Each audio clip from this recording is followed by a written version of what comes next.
you. Our first speaker understands that democracy starts in the living room, in church halls, and in conversations with our neighbors. She's the co-founder and director of Vision and Culture at Atlas for Democracy, a nonprofit focused on community building through civic small groups.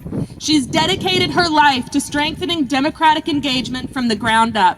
Please welcome Tabitha Eisner. Yeah.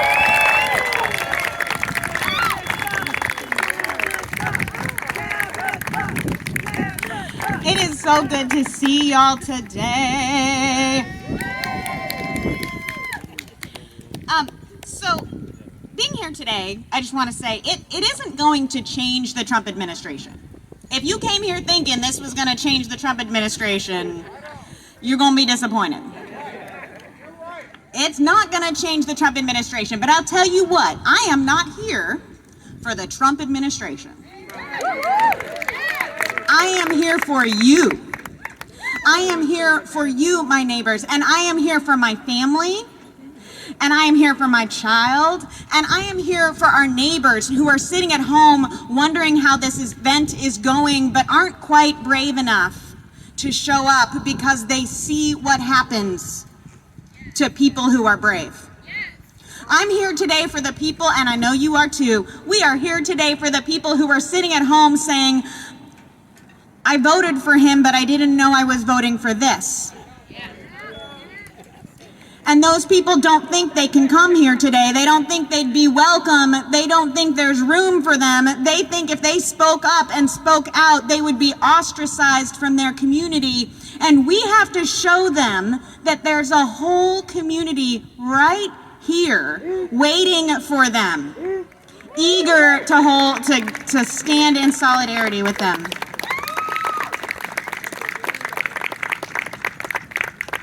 How many of you came here today with a friend? Yeah. How many of you came here today knowing that you would see a friend? How many of you came here today with the expectation that someone would high-five you, they would give you a hug, they would tell you you're doing great work out there, they would invite you to be part of their team? So I'm going to do something right now. I'm a church person, pastor's wife, ordained minister myself. You don't have to be religious, but we have this great tradition in church, which is we do the passing of the peace. And the passing of the peace is a moment when we remind ourselves that we're not just showing up to listen to some preacher. We're showing up to be with each other and to remind ourselves that what matters here is that we are together. So I want you to stand or sit or whatever and greet your neighbor with that high five, that hug, that smile, that thank you for being here that every last person here deserves.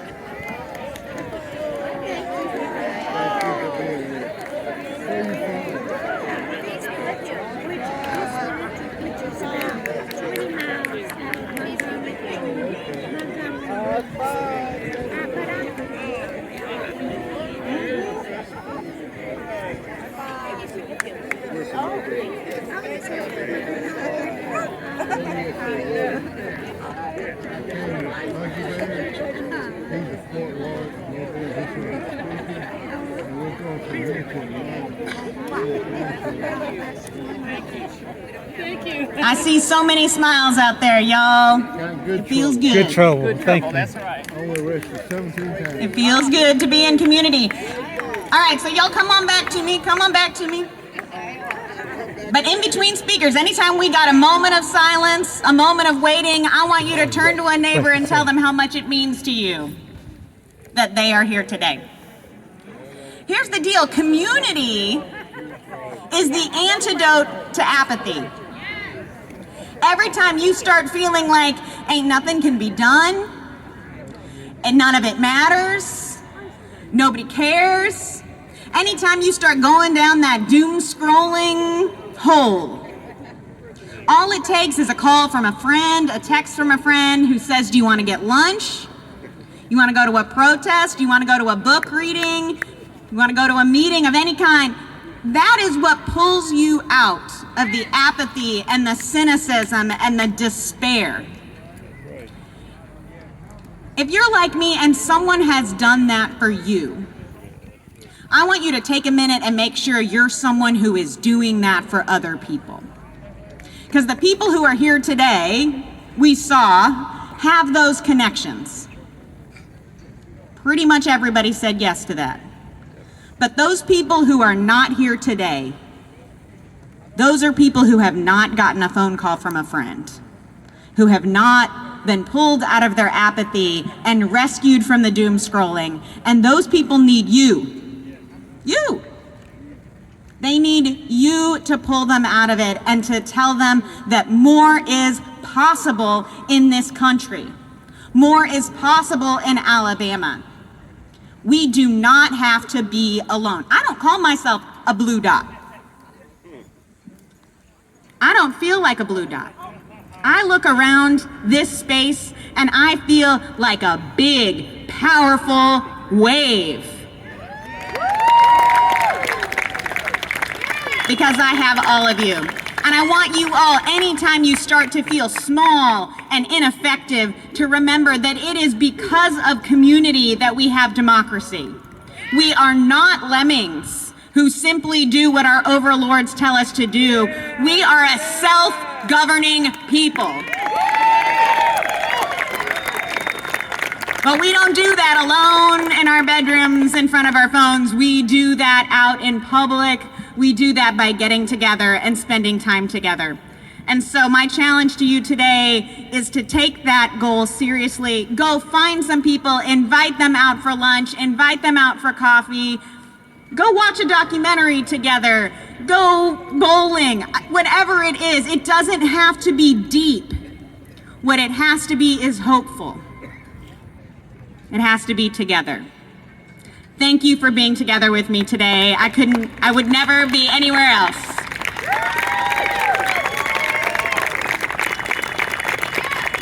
Thank you. Our next speaker knows what it means to build a movement from the ground up right here in Montgomery. She is with Montgomery Freedom Fighters of 50501, a grassroots force in this city that's refusing to be silent. Please welcome Athira to talk about the power of the movement.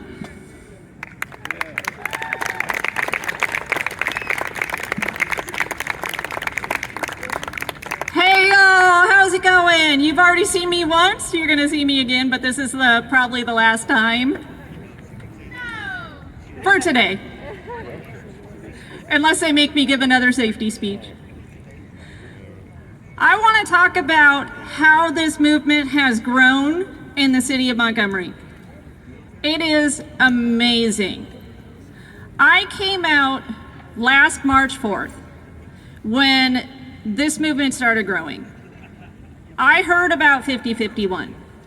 It stands for 50 protests in 50 states for one movement. I thought for sure, because they were talking about these protests were going to happen in the state capitol in every state. So I came to the state capitol on March 4th. I was the only one there. I was so disappointed. I was like, where is everybody? What happened? So I stayed for several hours and I walked around in my FDT t-shirt. For those that don't know, that means fuck Donald Trump.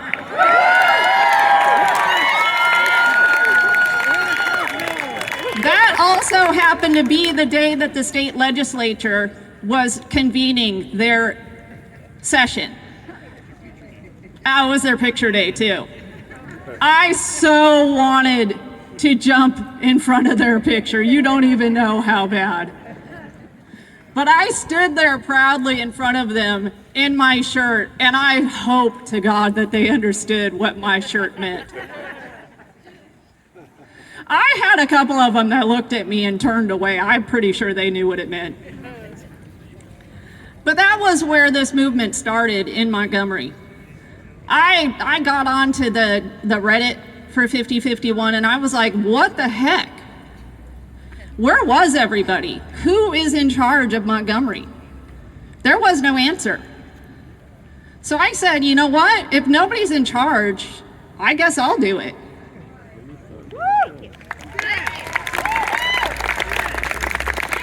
And then I asked, who's going to do hands off? Because that was the next protest. Wait. And that's when I hooked up with Alabama Resistors of Indivisible, because they had already started it. And we muddled kind of through that one, because that was the first one. It was great. It was awesome. Yes. It was awesome. I think we got about 150, 200 people at that one. And then came the first No Kings. Yeah. We had about 400 people at the first No Kings. The second No Kings, we counted, because we put a yellow card, a Know Your Rights card. We had 720 people at the second No Kings. Look at the crowd at this No Kings.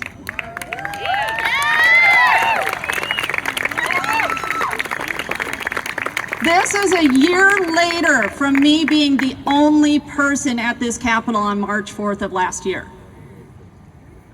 This is the power that we have in this red state. Rachel Maddow has talked on her show about Alabama. She is amazed at the movement we have had in this state. Last March 4th, there were 3 cities in Alabama: Birmingham, Huntsville, and me here in Montgomery. 3 cities.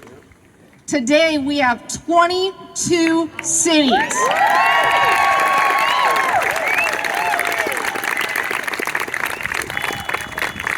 Some of them in the reddest cities in the state.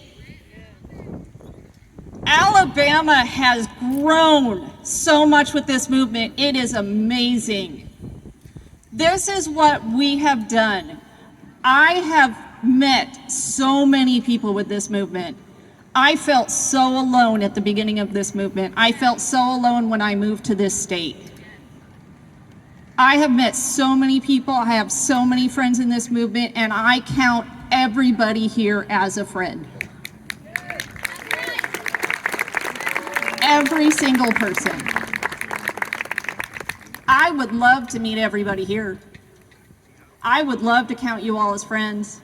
I would love to have you all join our Facebook page. Oh, go away. I already know him. As you all guessed earlier when he kept interrupting me.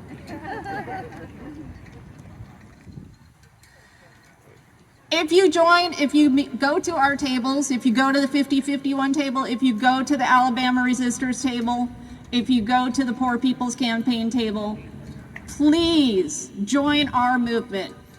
It takes a lot to organize these rallies. You don't even know. You don't even know. It took us a month and a half to plan this rally. It takes a lot of work. Please join this movement. You don't have to be up front. You can do things in the background. The more people who join, the more we can do. We don't just do these rallies. We do mutual aid. We do smaller protests. We do candlelight vigils for the people that are killed by ICE. We do so much more. The power is with you guys and coming out and joining us.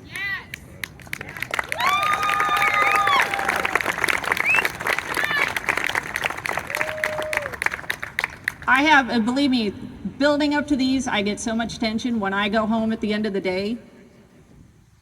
I feel so great. I know Rachel up here just totally agrees with me. She is one of the organizers too. I love you guys. Thank you so much for coming out. We all love you. Thank you.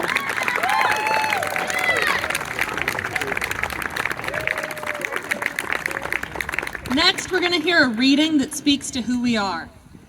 Our speaker is a lifelong Alabamian, a retired public school teacher, a novelist, a contributing columnist for the Montgomery Advertiser, and a past president of Alabama Resistors chapter of Indivisible. Please welcome Linda Fisher.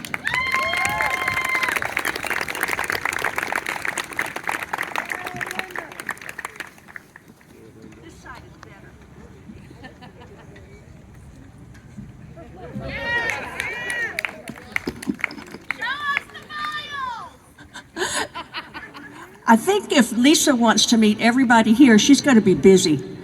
I just saw an unofficial count of 414 people. Woo. Woo. If you're glad to be here, raise your hand. Thank you. Me too. Me too. No kings. Raise your hand if you haven't read a poem since high school. Okay? This is not like the poems you read in high school. Someone else's sons and daughters.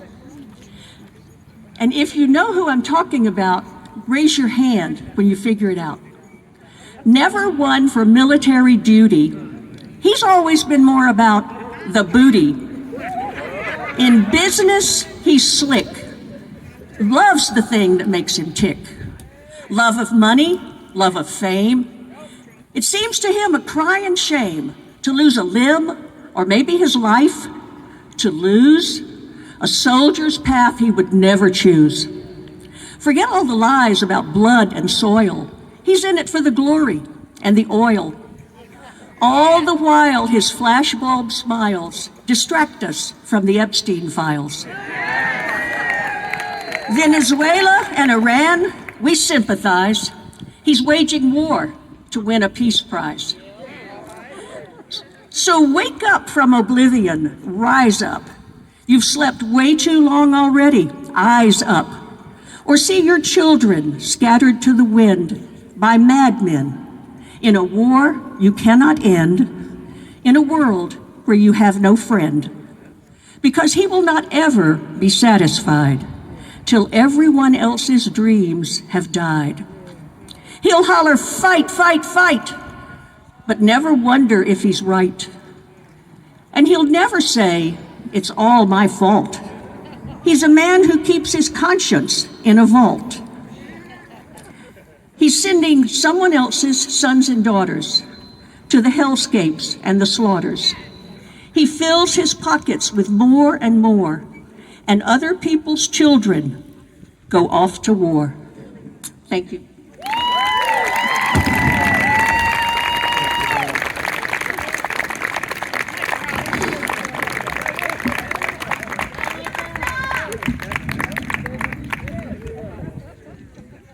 Thank you, Linda.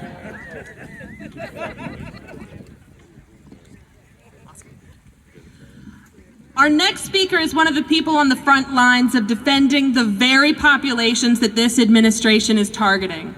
Celsa Stallworth is the organizing manager at the ACLU of Alabama, and she's here to talk a little bit about what's at stake right now. Please give a very warm welcome to Celsa Stallworth.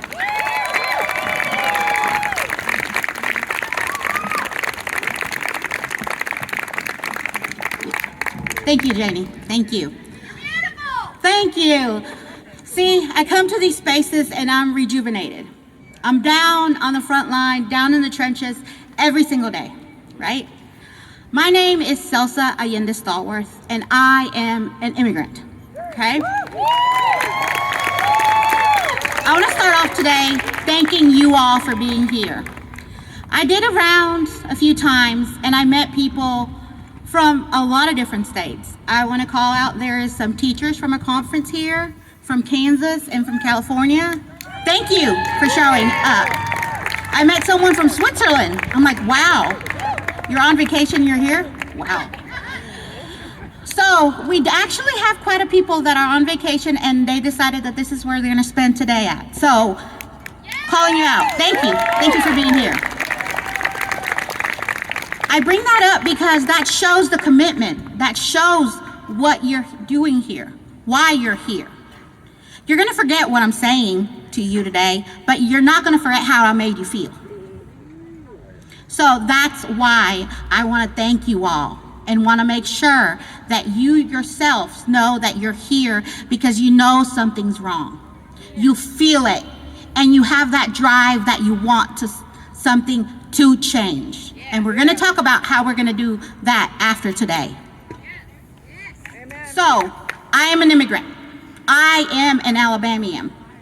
I have daughters. We are a movement family. But there's a lot of people who question that. Question the fact that, is Alabama really her home? Yes, it is. Yes, it is. Alabama is my home. I'm an Alabama Mexican.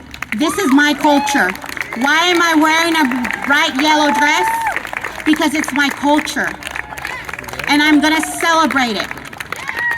And I love Alabama, and we're holding. And we will continue to hold, and we will continue to move forward together. There is these QR codes that we have volunteers out there passing them out.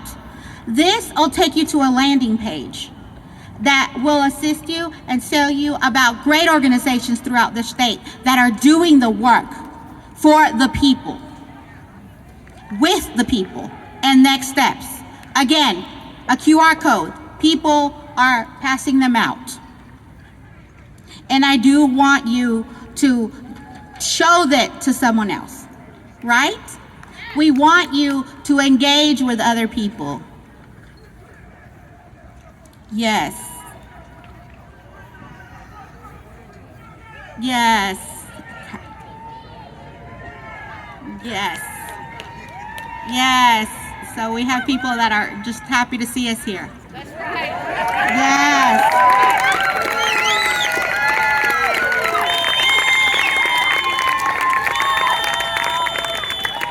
Stand up together. That's what we're doing. Okay.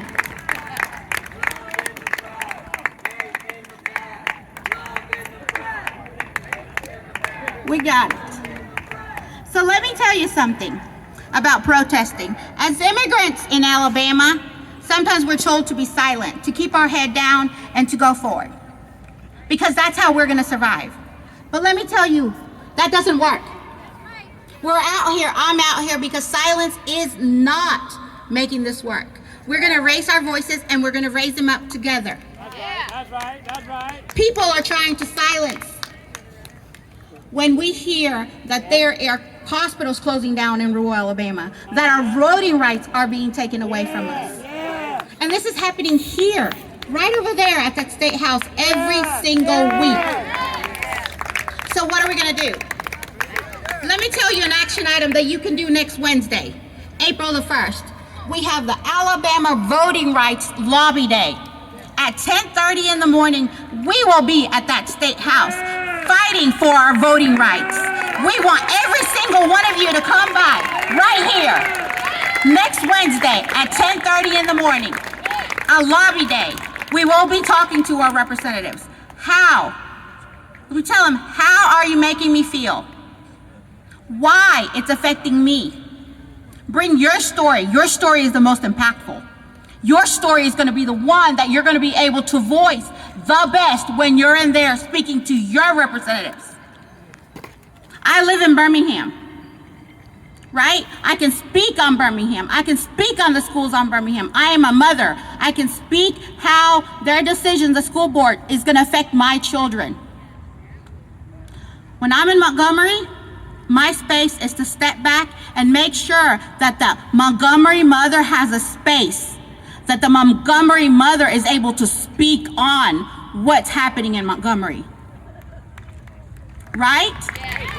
Let's stay in our lane. Let's know our space. I am an organizer. Every single one of you here has a power, has something they're good at, and it's gonna look different. It's not about my superpower, it's making sure that you know your superpower. And that is where I'm gonna leave you at Alabama, we don't want kings. Alabama, we stand together, right? And in Alabama, we are one. Gracias. Thank you, Salsa.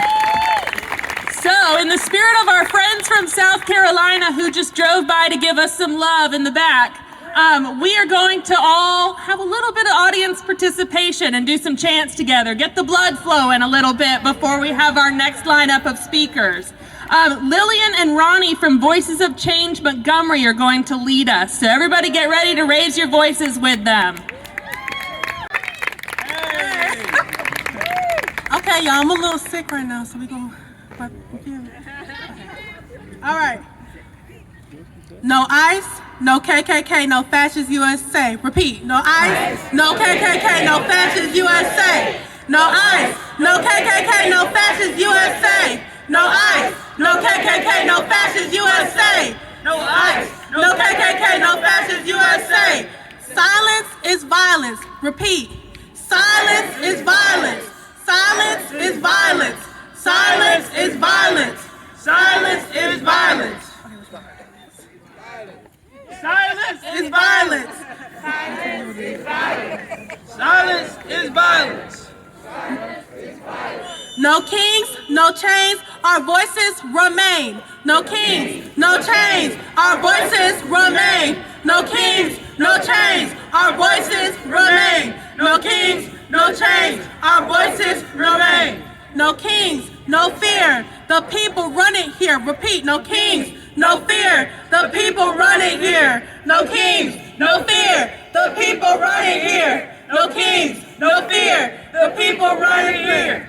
Loud and proud, say it clear. No kings are welcome here. Say it clear. No kings are welcome here. Loud and proud, say it clear. No kings are welcome here. Loud and proud, say it clear. No kings are welcome here. Okay, this one, I'm going to say, what do we want? You guys going to say freedom. When do we want it? Now. 3, 2, 1, go. What do we want? Freedom. When do we want it? Now. What do we want? Freedom. When do we want it? Now. What do we want? Freedom. When do we want it? Now. Thank you so much. I had so much fun with you guys.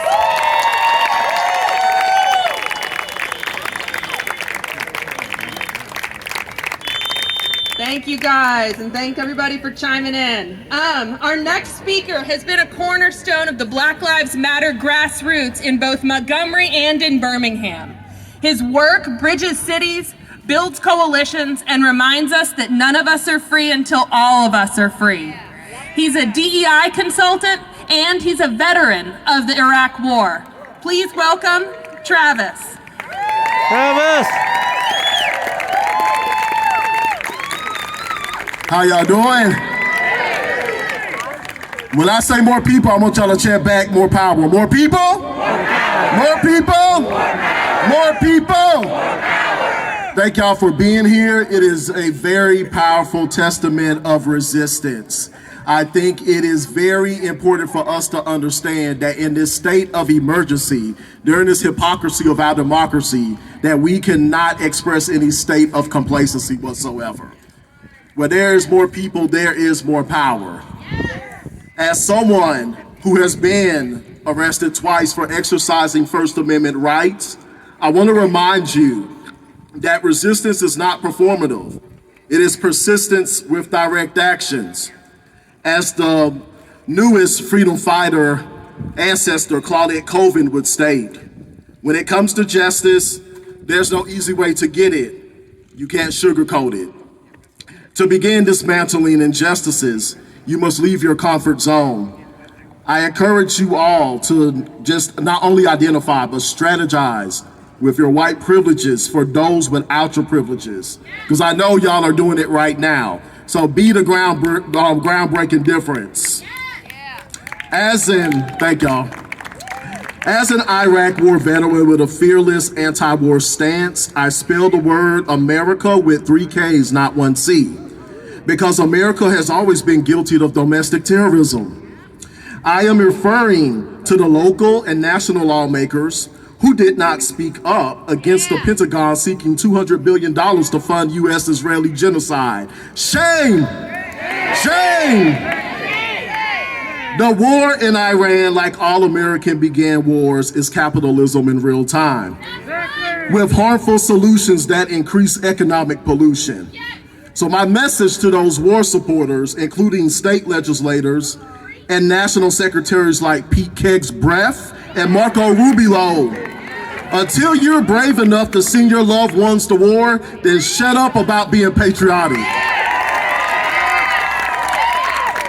Repeat after me, enough is enough. Enough is enough. We the people, Black, Indigenous, people of color, queer, trans, intersex, and non-binary, veterans, women, people living with disabilities, low income, and non-Christian faiths. We are tired because we are powerful. Our collective power is exposing government bigotry. If we were not powerful, then your freedom of speech, religion, press, assembly, and petition will not be met with violent encounters. It is important for you to connect with your local bail fund and know your rights training sessions. If the government is purging our right to protest, then damn it, they should not get no rest. Let me say that again. I think y'all ain't hear me in the back. If the government is purging our right to protest, then damn it, they should not get no rest. Every year is election year. We must ensure our voter registration remains active, along with providing transportation for registered voters. If you want liberation, then you must cause agitation. If you want liberation, then you must cause agitation. Engage at airports, the State House or our house, the people's house, utility companies, libraries, schools, and hospitals. Inform these spaces that we are worthy of accessible and affordable necessities. Boycott these corporations that deny labor unions. Livable minimum wage should not be negotiable. Livable minimum wage should not be negotiable. We must continue to document police and ICE corporations. Chinga la migra, repeat after me. Chinga la migra. Chinga la migra. In closing, I would like for you all to conduct this exercise with me, because you all know, if you heard me speak, I love chants and I love affirmations. So I want y'all to repeat after me. Well, no, anything that I say, you chant back right now. Can y'all do that? Stop banning books. Stop banning books, and y'all chant back right now. Stop banning books. Stop banning books. End police brutality. End police brutality. End the death penalty. End the death penalty. Increase teacher salary. Increase teacher salary. Protect transgender lives. Protect transgender lives. Clean air and water. Clean air and water. Expand Medicaid. Expand Medicaid. Voter protection. Voter protection. And on this last one, I want everybody, if physically possible, raise your fist in the air like this. And y'all know what's up. Yeah, and I want y'all to repeat after me. As high in the sky, raise your fist. And I want y'all to repeat after me. I am a resistor. I am a resistor. Witness my full existence and persistence. Witness my full existence and persistence. I will never settle for less. I will never settle for less. Now shout this next one real loud. Put some respect on my identity. Put some respect on my identity. Put some damn respect on my identity. More people, more power. Love y'all.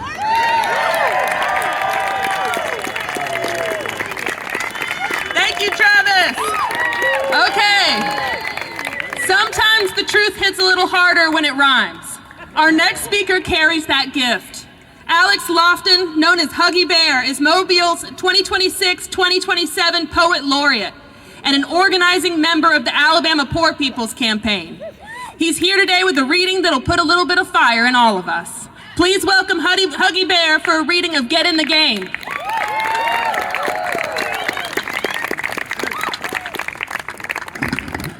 Greetings, greetings. I bring you greetings from the Poor People's Campaign. I got a poem I want to get off my spirit. That's all right with y'all? Now, it may sound like initially I'm psychic, but I can't claim clairvoyance with this poem. With everything that I wrote was pretty much inspired by Project 2025, because he pretty much televised everything that they were going to do. So I wrote this poem right after the election in November 2024. And it's dedicated to the 83 million registered voters that didn't bother. This piece is entitled, Get in the Game. They had our people focused on some manufactured rap beef, while our whole existence in this country was at stake. They're systematically rolling back the last 60 years of progress, and we were infatuated by Kendrick and Drake. The plantation's two prize bucks going at it to the death, and they claim it's for the culture's sake. While money fall off the trees like leaves in the autumn time, Interscope and Universal got the biggest rakes. People from every race, religion, gender, and culture voted for Trump, and most of them gonna probably live to regret it. But it won't be until the real carnage and chaos begins till they realize just how they have abetted. Mark your calendars on this day, because I want you to remember the moment in time when I said it. When some of their doors start getting kicked in on these trumped up charges, well, like my double entendres, I hope they get it. He a convicted felon and he president again. If we become one, they won't even let us vote. They trying to open up weed dispensaries all over this state, and I can still go to jail for a gram of smoke. Ain't it funny how the law let money and power just do what it want? But here's the real underlying meaning to the joke. They have to cheat to compete and treat us like sheep, because they know if we come together, we really the goats. And they're not playing chess, and they're not playing checkers. They playing Connect Four. Moving vertically with skyscrapers and penthouses, leaving the pawns arguing and crying on the ground floor. Over black or white, left or right, straight or gay, when it's really about who rich and who poor. And they looking down laughing at all our silly asses as they counting up all that dough. And their biggest fear, if we come together and organize, they know we too busy hating on each other to even try. Blacks and Latinos at each other, poor whites blame all people of color, and political propaganda is the main reason why.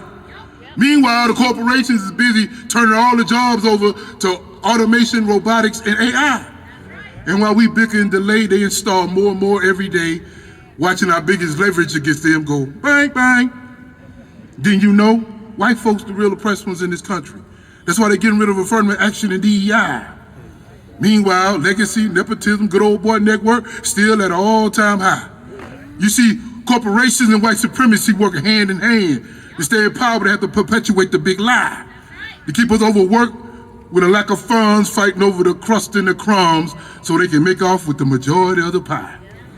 Then they try to give you pennies for your thoughts and what nickels for your soul. This America, everybody got to hustle and get money is the only goal. So whether you're in the corporate cubicle, the trap, a construction site, or dancing on a pole, you do it long enough for the wrong reasons, it's going to eventually take its toll. America's never been a melting pot, it's always been a grinding bowl, filled with ingredients from across the globe, all the things that we done stole. They use materialism as a bait, so you always feel like a troll. Just understand anything you got about it they stoles can never make you whole. That's why I'm trying to wake that sleeping giant like in the Marcus Garvey quote. Because people supposed to be with me in bed with the enemy, but claiming I'm too woke. I'm just trying to uplift ye mighty people, especially the ones that embody the tropes. In order to make a real change, sometimes you gotta speak the truth to your own folk. Is it nature versus nurture? Right now it seems like we fell into both. Because everything our kids listen to tell them to rob, kill, have sex, and do dope. With a backdrop of the poverty in post school, are just about evenly yoked. Or maybe it's just in our nature not to nurture, because a lot of us don't even go vote. If you're the type that don't like to vote, don't fix your mouth to complain. If you're not gonna get involved in the process, how the hell you gonna expect some change? Whether you're young or old, rich or poor, you gotta get out here and do your thing. Apathy is the fuel used by the status quo to be maintained. You gotta get up and get out and get something. Pull up sunshine or rain. You gotta be in it to win it. Ain't no pain, ain't no gain. If it wasn't so important, they wouldn't try to make it such a strain. Besides, too many of our people have fought, sacrificed, and died for some of us just to get in the game. Thank you for your time. Real quick announcement. The poor people, thank you for that love. If you're still feeling froggy Monday morning, we will be at the Federal Building for more Mondays, right here on Church Street. Y'all come on out. We want any and everybody come out with the clergy of all faith. More Mondays right here in Montgomery at the Federal Building, Church Street. Thank y'all.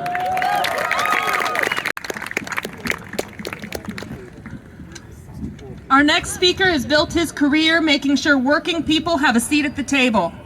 Adam Keller is the Worker Power Campaign Director at Alabama Arise, a proud member of CWA Local 3908, IATSE Local 900.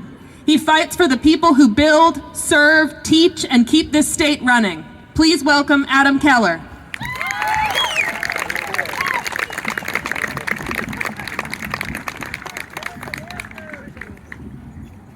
Good afternoon. I don't think it's fair to make me follow Huggy Bear, but I'm going to do my best.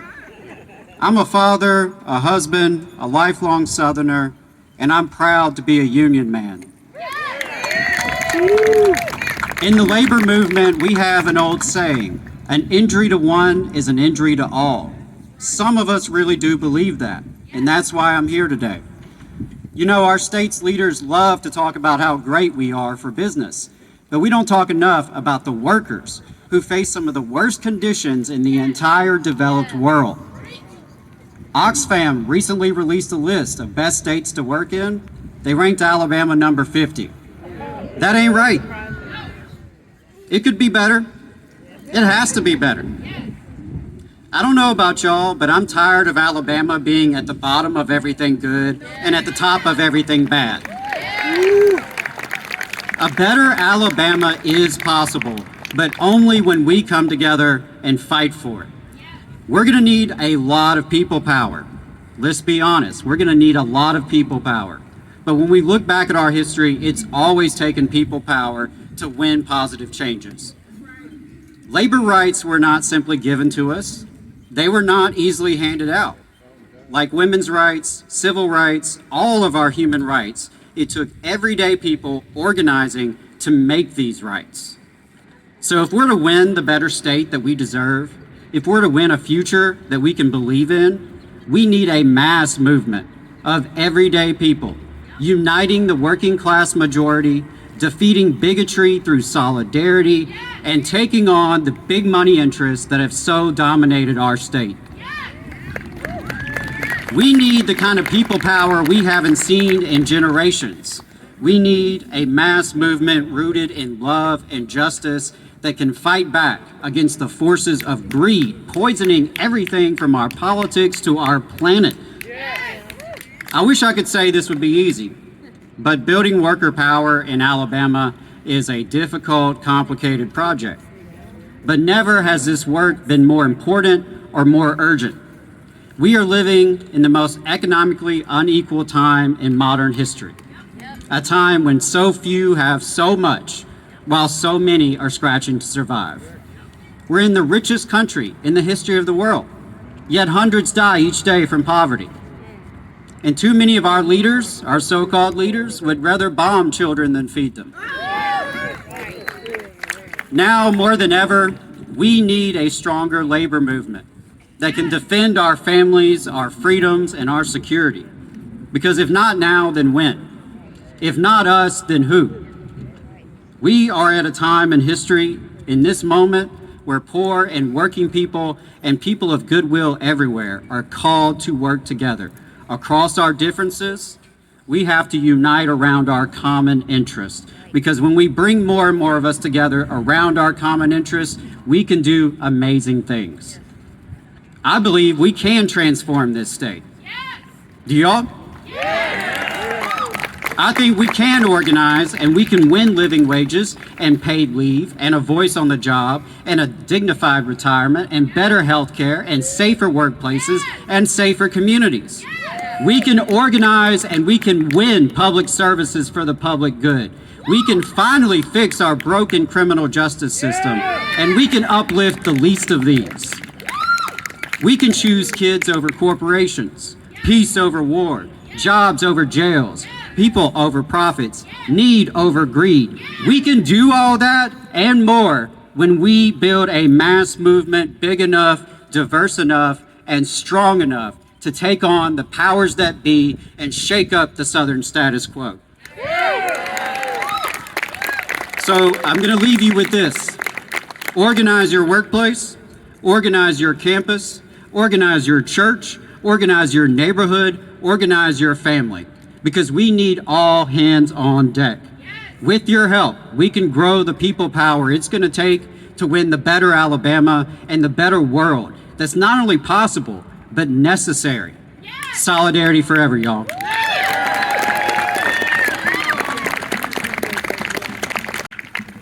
Our next speaker is with Prattville Pride, building visibility, solidarity, and safety for LGBTQ plus Alabamians in a state where we all know that takes a lot of courage. Please welcome Carol Lawson.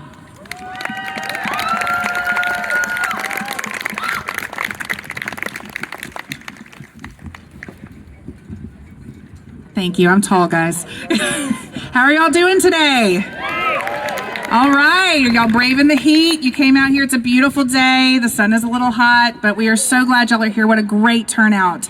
Thank you for showing up. So I am really honored and humbled to be here today, and we're here for a very simple reason, because power doesn't come from a throne. It doesn't come from a title. It doesn't come from one person. Power comes from the people. Organized people, and organizing matters. There is strength in numbers. Prattville Pride started with something very simple, just a picnic by the creek. And then a national hate group showed up. Patriot Front marched military style down Main Street in Prattville, attempting to intimidate us into disappearing. But we did not. Instead, we came back the next year, and 150 people from that picnic turned into 3,000 people. That was our inaugural Pride event. We're going on 3 years. Our third annual event will be this June, on June 7th at Evans Event Park. We expect a fabulous turnout. Organizing matters. 3 people came together and said, let's do something big. Let's do something important. Let's not let them intimidate us. Let's do it right. And from that came this amazing event, this amazing opportunity for people to connect and build community and be visible. We had to fight for that event. And then we had to fight again that Christmas to participate in our own city's Christmas parade. We were kicked out of the parade on Thursday before the parade on Friday. We filed a federal lawsuit and earned and won our right to visibility and participation in that event. That is the power of organizing. I've seen people online asking, what's the point of showing up to these No Kings protests? What's the point? And I know we are all overwhelmed. We are exhausted. We are bombarded every day. We feel hopeless. We feel powerless. I understand that. But when we gather like this, we send a message, not just to those in power, but to the entire world that's watching, that we do not agree, that we do not consent, that we are paying attention, and that we are organized. That we collectively oppose forever wars, human rights violations, the erasure of marginalized people, the criminalization of protest, the targeting and disappearance of immigrants, the bombing of children and civilians, the stripping of bodily autonomy, the censorship of truth, and the abuse of power wherever it shows up. Let me hear it. Yes, we are here to be counted because history shows us it doesn't take everyone, it just takes a committed few. When even a small percentage of people organize and refuse to stay silent, change becomes not just possible, but inevitable. History has already shown us this. When Black communities organized during the bus boycott, they didn't just protest, they transformed a nation. When women organized for the right to vote from the United States to the global women's suffrage movement, they didn't ask for permission. They organized until the law changed. When thousands marched across the Edmund Pettus Bridge on Bloody Sunday, they didn't just demand voting rights. They showed the world a truth that could not be ignored and forced change into law. When people rose up in the anti-apartheid movement, they didn't just resist oppression, they dismantled it. When queer people fought back at Stonewall, they didn't just resist, they ignited a global movement. When the fall of the Berlin Wall happened, it wasn't just a wall coming down, it was a people rising up. When farm workers organized under Cesar Chavez and Dolores Huerta, they didn't just strike, they won their dignity. Over and over and over again, across countries, across communities, across generations, change did not come from kings. It came from courage, from community. It came from people who organized.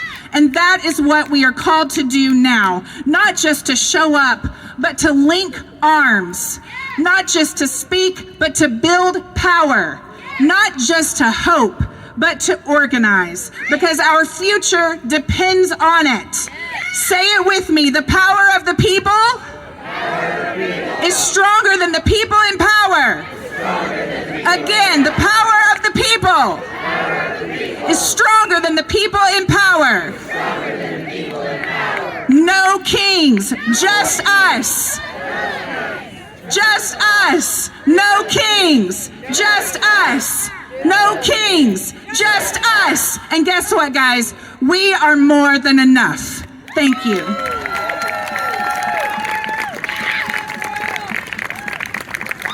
Okay, y'all, we've got a couple more speakers with us, and then we're all going to listen to a little bit of music and have a wonderful rest of our day. We hear a lot about public good in the abstract. Our next speaker makes it concrete. Larry Hodge is with Jobs to Move America, an organization that fights to make sure public dollars create good jobs, strong communities, and real opportunity, not just more profit for the people at the top. The administration is pouring our tax dollars into authoritarian power grabs while cutting services that working families depend on. Larry is here to talk about what the public good actually looks like. Please welcome Larry Hodge.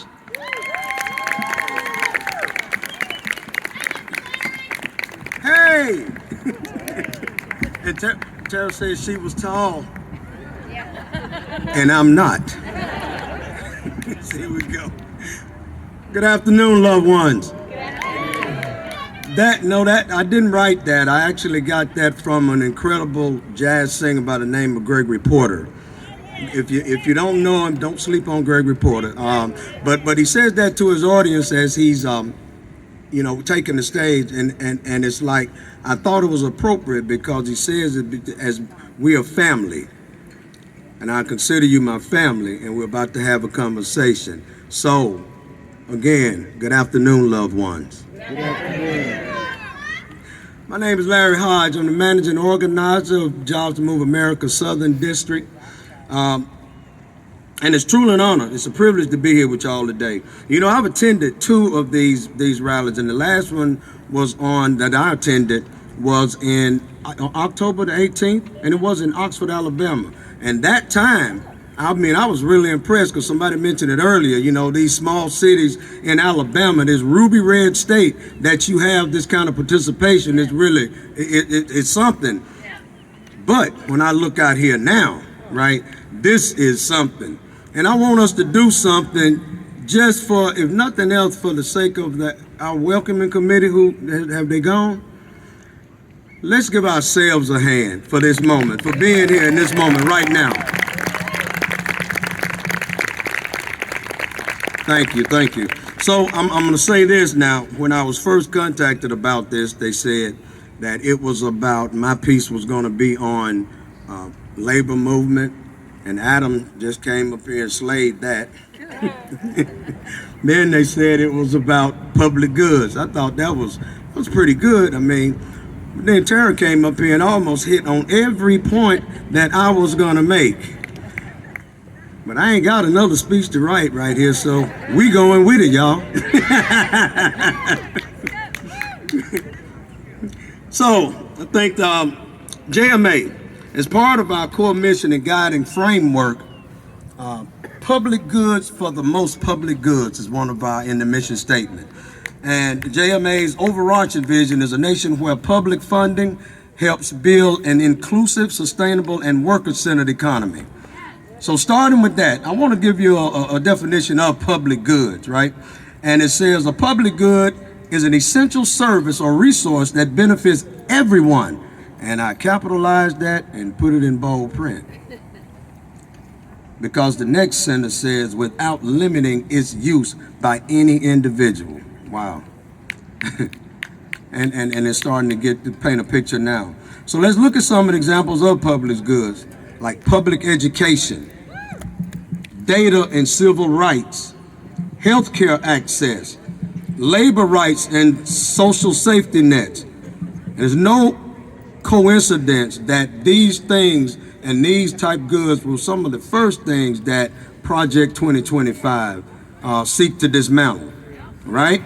To plan the public education, to call for eliminating the Department of Education, cutting Title I funding for public schools, and data and civil rights, remove data sets tracking inequality, erasure.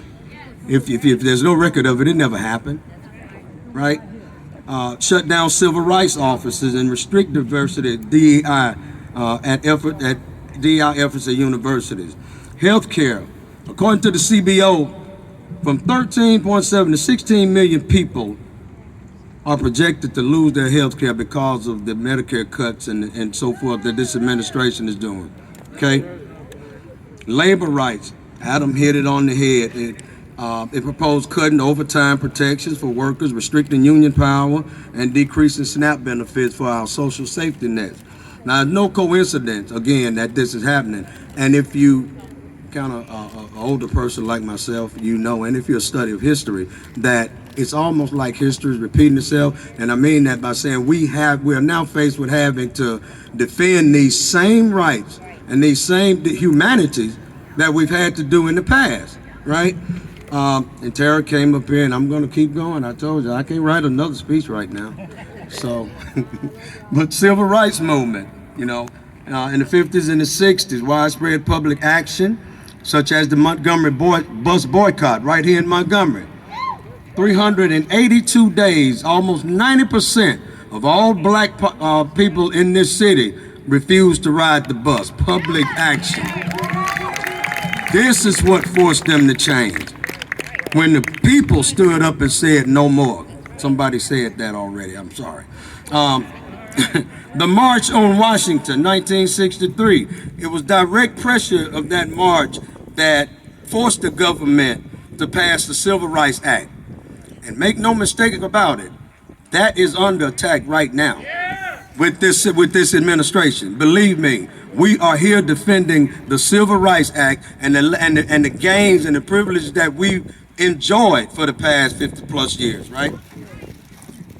Stonewall riots, I'm gonna go on with it because that's what I had on here. Stonewall, again, in 1969, the public uprising against police harassment against Stonewall Inn in New York City, and it led to the modern LGBTQ plus rights movement, and eventually leading to pride marches and decades of advocacy for marriage equality. Again, we're having to redo this. We're fighting the same battles all over again today. anti-apartheid movement. I was old enough to remember the Me Too movement. This was sparked by survivors of sexual harassment and sexual assault, women and people who stood up and made it clear what was going on. And this forced a change, a cultural change, where people had to deal with it. And there was actually accountability for some of the more high-profile people who thought that they were untouchable. But turns out they weren't. There's still work to be done, and we're here to do the work. Black Lives Matter. It was on the program that my good friend Eric Hall would be here. But following the killing of George Floyd in 2020, millions of people participated in global protests that forced a national conversation on systemic racism and police reform or police brutality in this country. And they are, as you can see, still in the fight today, because that's what it takes, sustainment, to continue to be in the fight. Marriage equality, I talked about that a little bit. Public advocacy and referendums have played a huge role globally. For example, in 2017, the public postal survey in Australia, and again, a popular vote in Switzerland that led to legalization of same-sex marriage, women's rights, the disability rights, so and so on and so forth. So looking back at all those pivotal moments in history, that's why I'm so honored to be here with y'all today, because millions of people across this country on this very day are standing up for the same thing that we're here today doing. You know, and that's, yeah, that's power. They say that there's strength in numbers. No, there's power in numbers. There's a difference. So, and we're gonna co-opt one of their, they stole woke from us. I don't know what happened then, but we're gonna co-opt one of that. We, the people, have the power. We have the power to change. And in closing, I'm gonna go back, and it's an organizing thing. It's been a theme here today. But I remember 25 years ago when I was in my 3-day evaluation to become an organizer with the Carpenters Union. They looked at all of us in the room and they said that everybody in here, whether or not you're successful in this hiring drive or not, you are an organizer. And they said that you're charged with going back to your local unions and making sure that you teach every worker, every member of that union, that they too are organizers. And then you show them to go out and to organize. And so what I'm gonna do is leave everybody with one charge, and that's each one, organize one. Now, you don't have to go back to college and get a degree, or become, director of organizing with some organization or the union, or senior organizer, none of that. Just talk to one individual, tell them what we're doing, get their interest, and bring that individual to the voting polls, to these rallies, to these meetings, to everything that you do that supports this movement. Each one, organize one. Look around. Yeah, just look around and think about if you had brought one person, you had bought one person, you had bought one person, you had bought one. Very good, very good. And I'm glad you pointed that out, because the object of this is to teach one, and that one teach one.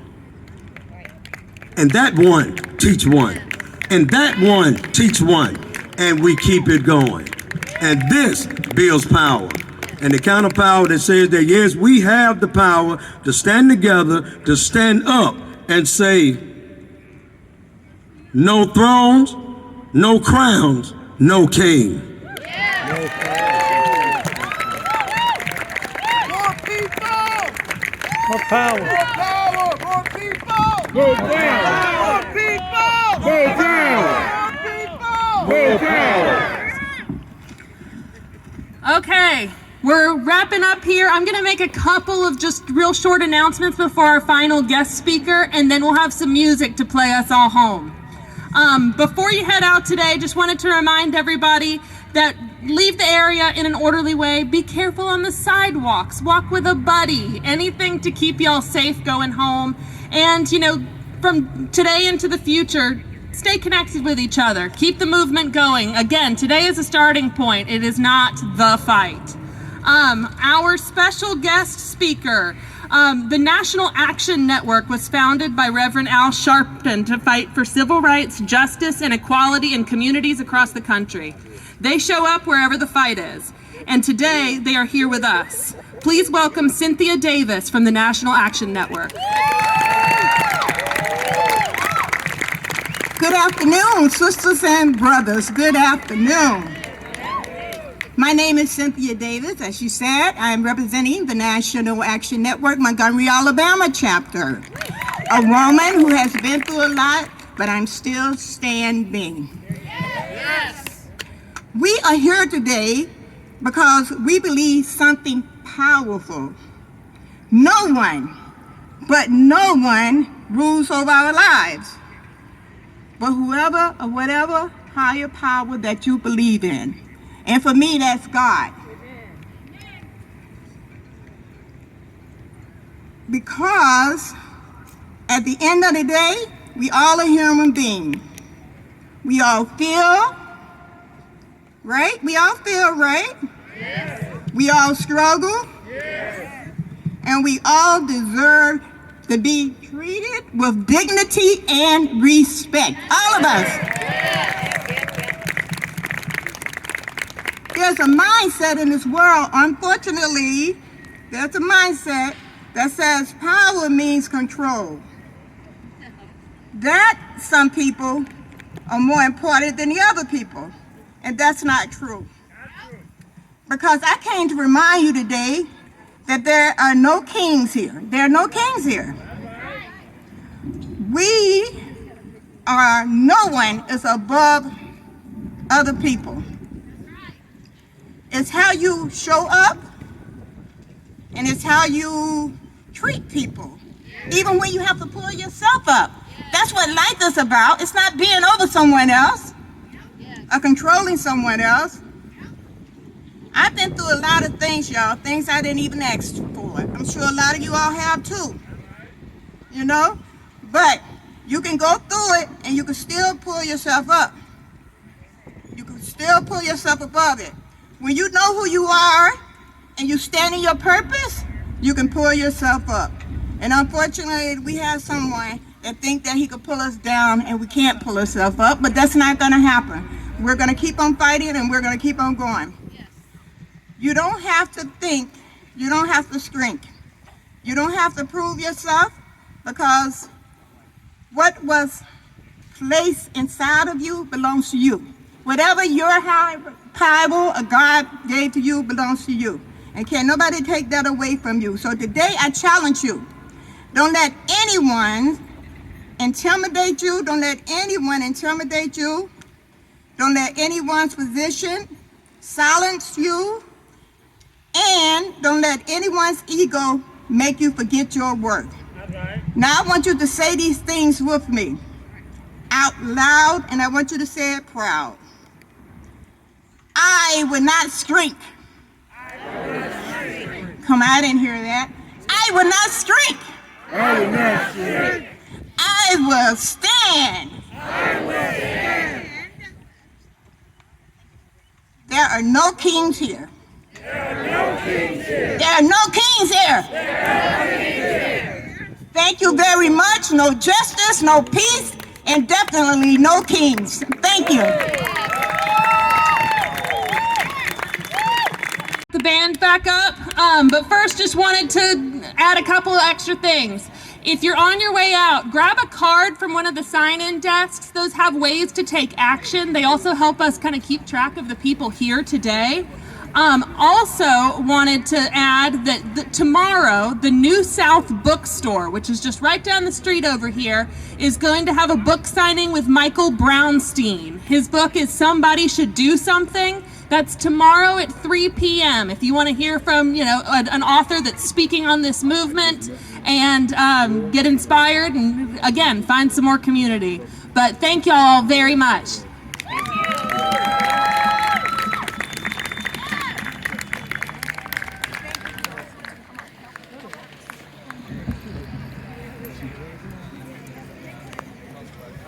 sign.